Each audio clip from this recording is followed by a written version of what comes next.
Now look at you walking in here looking all pretty and angry and mean and good. I know you didn't get your hair done so you could just sit down and just sit still. Hey, we trying to have a good time tonight. Let's go, baby. Let's go, baby. It's my birthday. No, it's not. But I still look good, though. How come? Ow. I bet you want an autograph for you and your fans. Gotta do it in the penthouse. That's why I keep my pen. What you can't dance, ain't got rhythm. What you got a man? I don't see you with him. Put your phone down, let's get it. Forget your Instagram and your Twitter. Got me like, whoa, wait a minute. You need to take a minute. Loosen them shoulders up, pull it up, let's work. Throw some perm on your attitude. Girl, you gotta relax. Ooh. Let me show you what you got to do. You gotta lay it back. What's up, everybody? It's DJ Lew here. Appreciate you guys tuning in every single week. Cool thing is, we are at Helium Radio every Tuesday at 10 o'clock. So check that out. That's awesome. And let's talk about this. Let's talk about the fact that we went to Philly's Phunniest and I didn't advance. All I had to do was just advance. We didn't do that. There's some growth, there's some opportunities for me to learn from the mistakes that I made. I appreciate the support. There were 30 people that showed up, and you know what that made me realize it's time for me to do my comedy album. We're doing a comedy album. We're gonna go to Lucky 13. We're gonna do 30 minutes there. We're gonna go to the craft beer store. And by the way, August 21st, is that what it is? Mm-hmm. August 21st, we're doing a comedy showcase. It's gonna be Ryan Foster. It's gonna be Jeff Roser. Yeah, it is. It's gonna, now I'm distracted. It's gonna be Tiff Money. Mm-hmm. Tiff Money is always my person. And then Simone. I tried to do Simone, if I'm not saying your name right. Joe Murdoch. Joe Murdoch. Listen, these are people that I've known for so long that I trust. I know that they're funny. And DJ Lew. It's great. There's an early bird special. So when Monica can get her life together and we can figure out Eventbrite about getting the tickets, we'll let you guys know this. $5 early bird special. That expires August 7th, right? Mm-hmm. Then it's going to be $10 online. Then it's going to be $15. So we're excited about that. It's going to be August 21st, 8 p.m. Awesome. Where? At the craft beer store. I don't know the address. 35 Baltimore Pike. Okay, cool. There's a big bug over there. Yeah, that's why I was nervous. The bug was over there like, hey dude, you ain't paying rent. Like, let's stay away from the camera. What else we doing? Maxie's? No. We're just very, very excited about what we got going on. We're doing the Sketch Comedy Fest in Denver, September 3rd. I'm going to be hosting the stand-up portion of that. Very excited about that. I'm going to the Nitro reunion party. That's going to be cool. And then we're going to talk about... So here's the thing. Let's not even talk about anything. I don't understand why people are still grappling with the COVID situation. 99% of the people who are in hospitals and who are getting sick are not vaccinated. I don't care what you guys think about the situation. A lot of African Americans think about the Tuskegee Air experiment. What happened was they didn't inject us with anything. They watched us, and they watched us die to see how we would react to it. Dude, get vaxxed, bro. Real simple. It's real simple. Go get vaxxed. It's a cool thing to do. I don't want to be too professorial or preachy. I miss you guys. We're on Helium. I'm excited about that. Today's episode is brought to you by the Roy Smith Law Firm. The choice is Royce. If you work for an employer and you break your arm, Rach will break their piggy bank. Okay, and then Lew, for you, 2022. We got a lot of light-skinned brothers, and if it's a topic of concern, it'll be discussed between two perms. I think that's good enough. I think it's great. We have to make sure we keep giving out content. I appreciate you guys. If you're listening to us on the audio, you're missing out on how dope everything's cool. We're gonna go to the Gotham Comedy Club in New York tomorrow. It's gonna be dope. They're filming something. Of course, I'm gonna be a groupie. Yo, hey, what's up, Dave Chappelle? Hey, how you doing? And then we're going to go to Nashville to see exactly how the comedy wheel should work out. And everyone who's gonna go to the craft beer store, if you're a stand-up comic, you can go there, you can spin the wheel of comedy, and you have the opportunity of getting paid, a paid gig. So that's it. One take. You're the best. Word of the day, we'll work on that. Simone Biles, you're the best. Black first. Oh, there was a black first.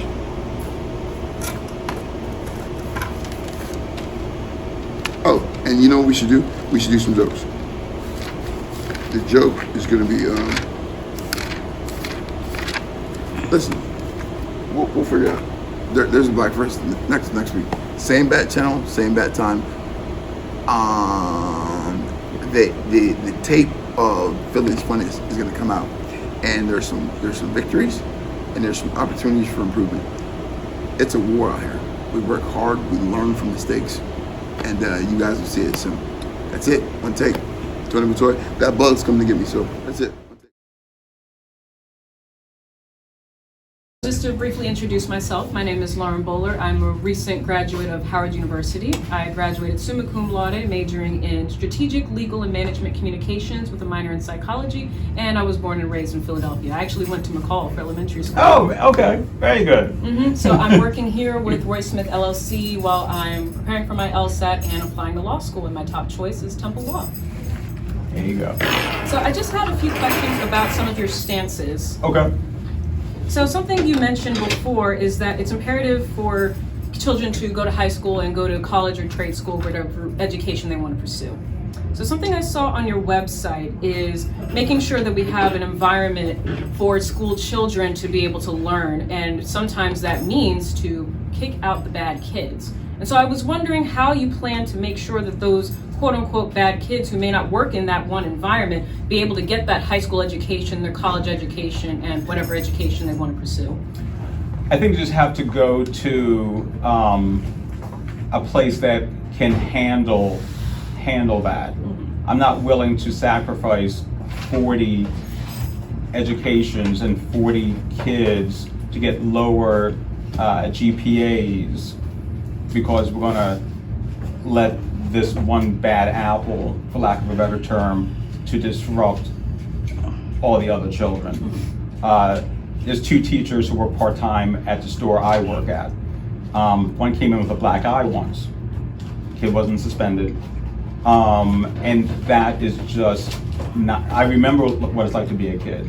I know I'm about to turn 50, but I would have had a harder time learning in that type of environment.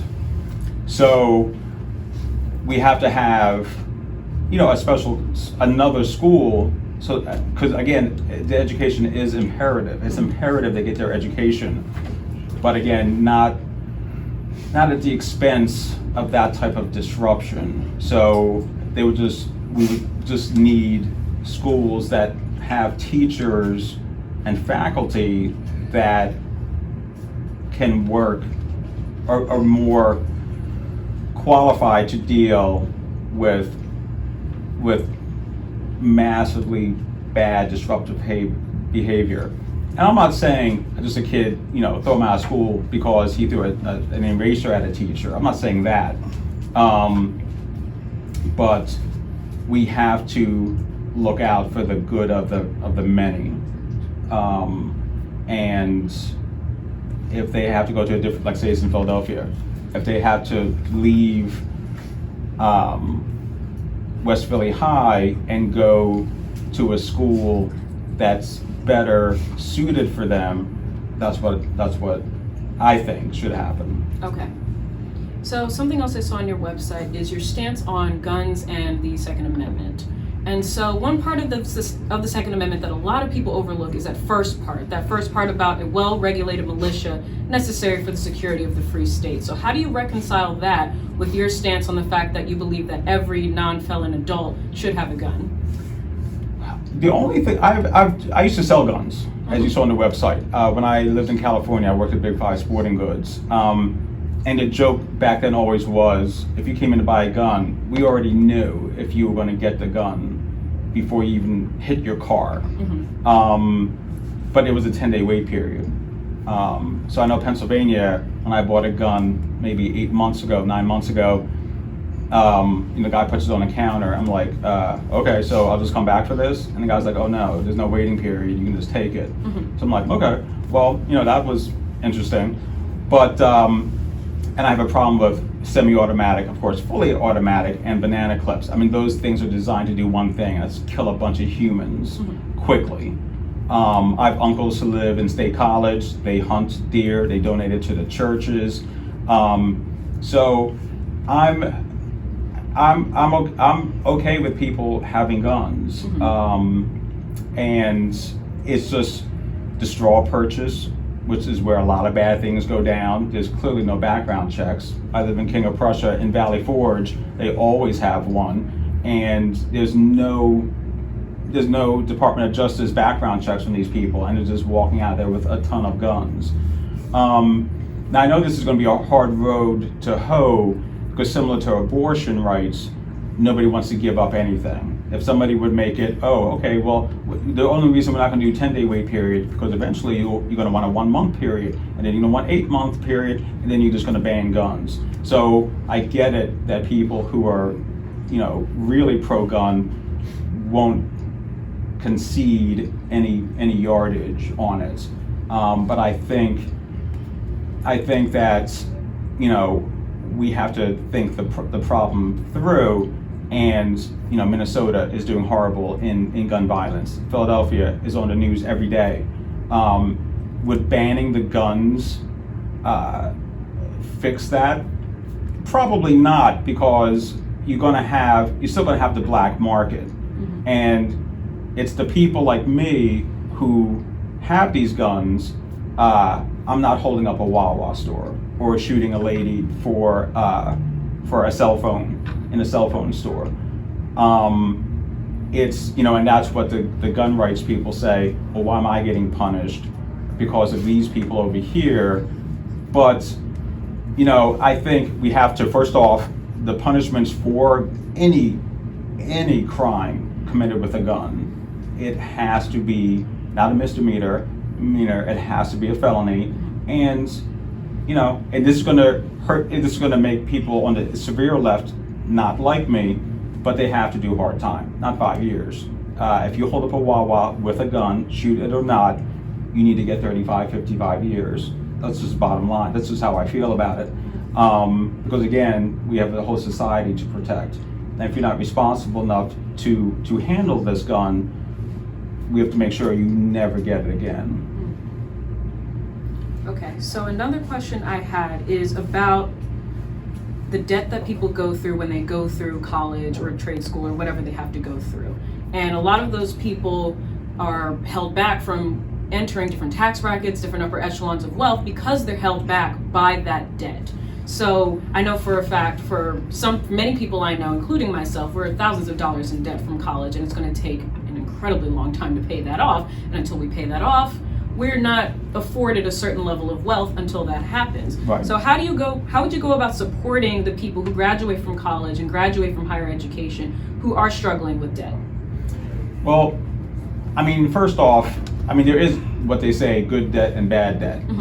Like people feel their mortgage is, your house is your biggest liability until you pay it off. So I think people have to change the mindset of how they view debt and how much money you're going to make with the degree as opposed to not having that degree. It's apples and oranges. Now, that said, this falls right into minimum wage. when I was going to Temple, I paid out of state all 4 years. I commuted all 4 years from Collingswood, New Jersey. And if I remember correctly, it was, and I was a double major, I believe it was like $8,500 for both semesters. I got a lot of grants. I didn't have to take out loans until my last 3 semesters there. And when I got out, I owed like $10,000, which I did have to put on forbearance, and I paid off literally like 8 years later, to be fair. So, now it's like $50,000 just for Temple. I mean, it's out of sync with, when I was in college, it was $3.35 minimum wage. So $10,000 a year was at least kind of together. Now it's completely out of hand. So, there's so many ways that we can handle this. Maybe you come work for the government for 2 years to pay off your debt. Maybe you join, you work for United Way for 2 years after graduating. I think the cost of college is, let's face it, and this is one thing I always thought about, my economics degree is no less more valuable from Temple than it is from Harvard. But you pay 3 times as much for Harvard because you're paying for the name. So there's that. But I think it's, if you just do the math on how much all these colleges cost times 4 years, that's a lot of money that, quite frankly, this country just doesn't have. The country is broke. We're broke. There's no fiscal responsibility in Congress at all. And, although as much as I would like to say college should be free, that's just not practical. But I think these students coming out and, working for the government, I talked about on there about weed. And one thing that we can do is, why doesn't Philadelphia, all these great colleges that we have, why can't they design a way on how they can do a breathalyzer, for example? So if I'm drunk and you're high and I'm driving, it's over an 08, okay, you got DUI.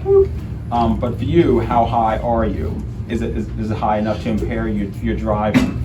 So again, I think the wave of the future is the educational piece. We're going to need that. We need to be the leaders in clean energy, like this state, this city. New York and Canada should be buying their stuff from us. But we can only do that with an educated clientele.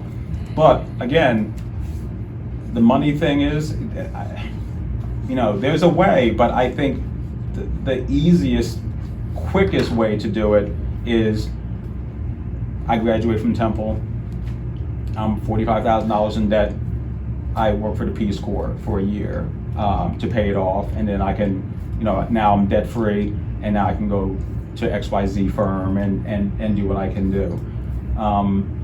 That's the best idea I have.